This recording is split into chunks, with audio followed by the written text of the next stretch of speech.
ಇದು ನಾವು ಅಜೋಲಾ ಅಂತ ಹೇಳಿ ಕರಿತೀವಿ ಇದಕ್ಕೆ.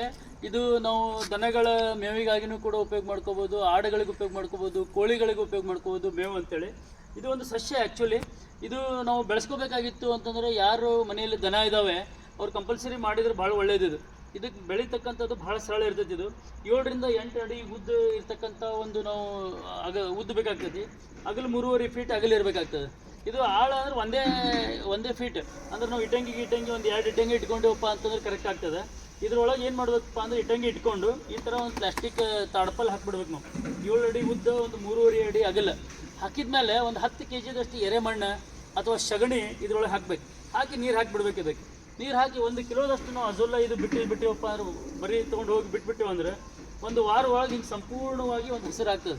ನಾವು ದಿನಕ್ಕೆ ಒಂದು 1/4 ಕಿಲೋದಷ್ಟು ನಾವು ಇದರಿಂದ ಅಜೋಲಾದ ತಕ್ಕೋಬೋದು. ಇಷ್ಟಿಷ್ಟು ತಗೊಂಡು ನಾವು ದನಗಳಿಗೆ ಹಾಕಿದ್ದೀವಪ್ಪ ಅಂತಂದರೆ ದನಗಳು ಒಂದು ಹಾಲು ಕೊಡ್ತಕ್ಕಂಥದ್ದು ಒಂದು